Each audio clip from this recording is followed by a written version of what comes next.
Welcome back to the Clone Forge viewers. After glowing feedback about our no ban list commander game, we are going to do more of them.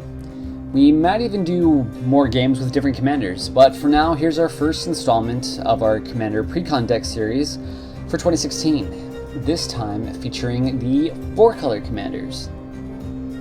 The next one will be the partner commanders.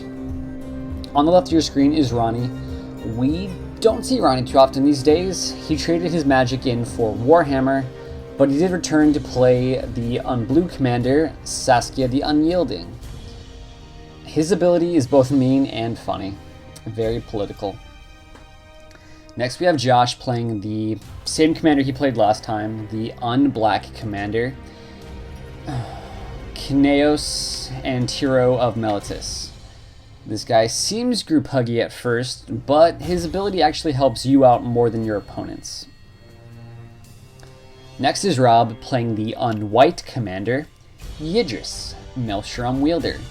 This guy is reminiscent of Maelstrom Wonder in both name and function. If he connects with an opponent, all your spells get cascade. It seems a bit cumbersome, but we'll see if Rob can make it work. He usually does. Next is me. I'm playing what I consider to be the best commander, after, if you remember, getting stuck with Calamity last year. The last choice. No one actually picked her.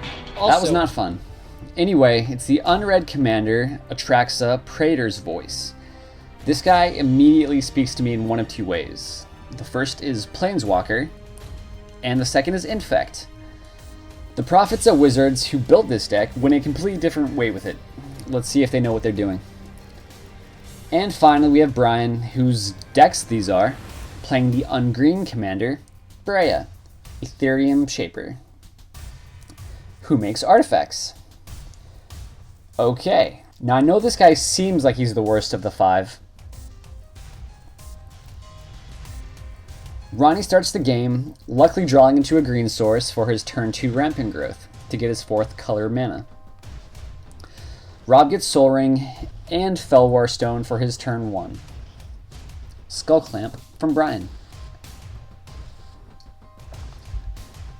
Turn 2, Rob casts Goblin Spymaster, which sucks outright. It gives your opponent's goblins that make you attack. Orzhov Signet for me, and then at my end step, I get a goblin. Fun. More artifact ramp from Brian.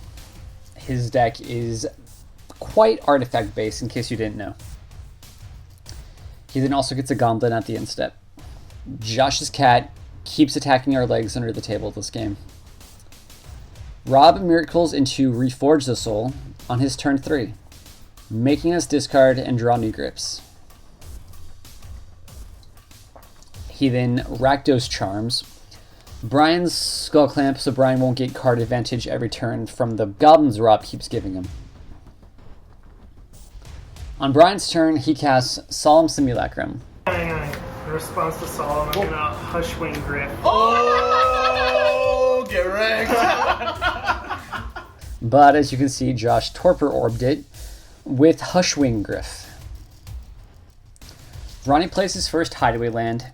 He plays all 3 by the end of this game.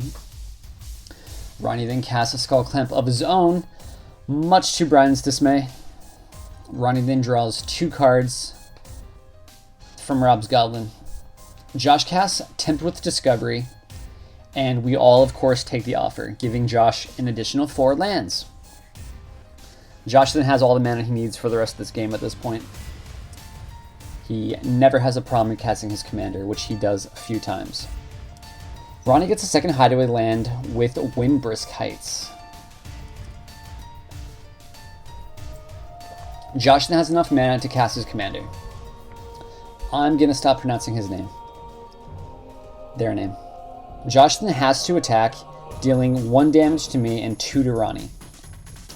At Josh's end step, he draws and the rest of us play lands from our hand. Ronnie gets his final Mosswort Bridge onto the battlefield and hides away. Rob casts another wheel effect with a Windfall. We all discard and then draw 7 cards because that's how many cards Ronnie has. Rob then casts his commander, Yidris Maelstrom Wielder.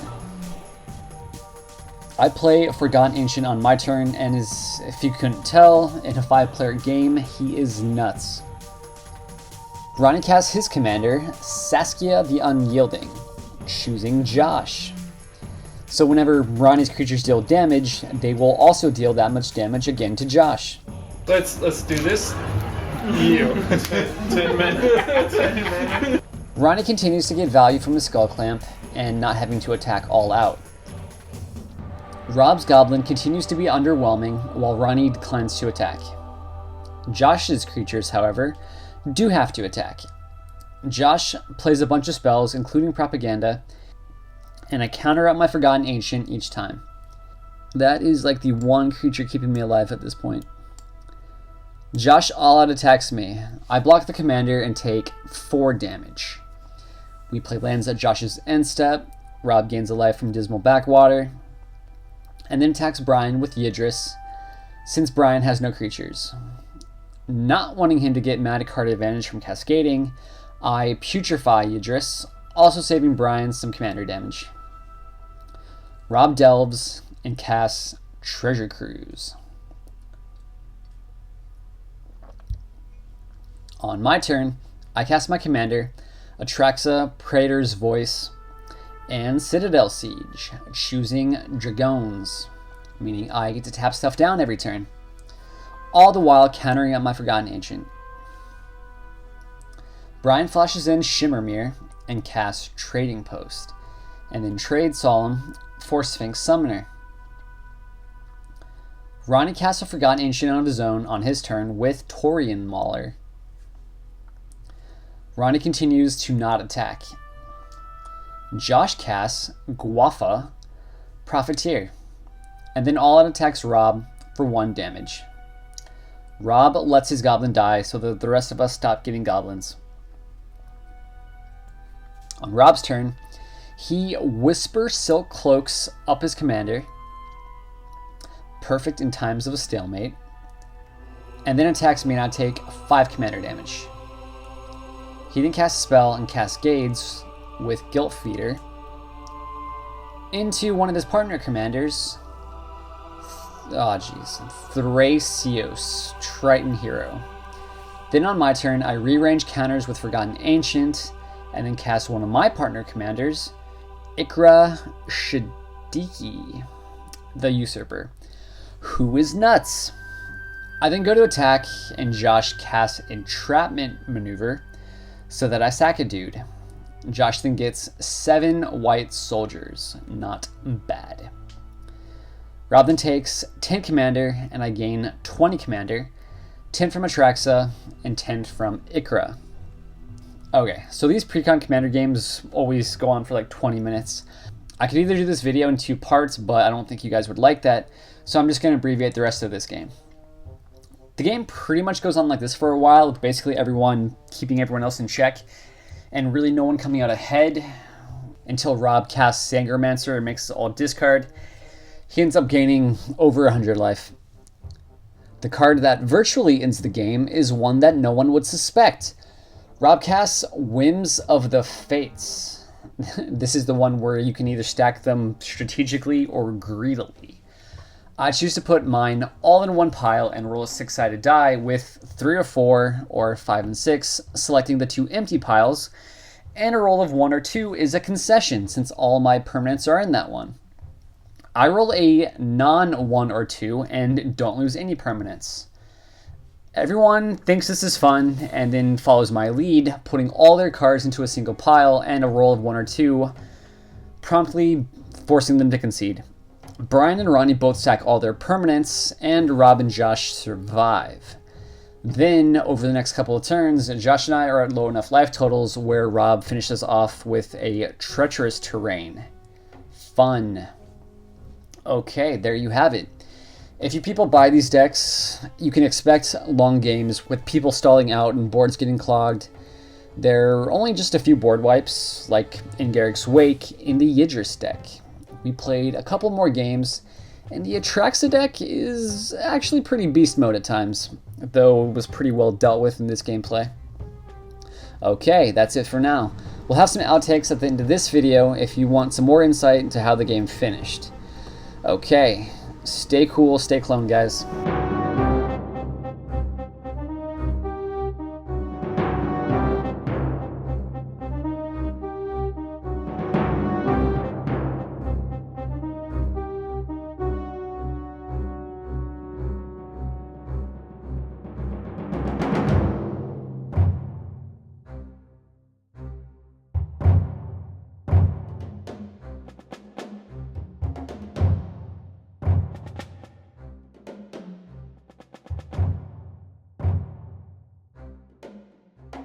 Why doesn't this deck have a way to give everything haste? So, Cruel Entertainment.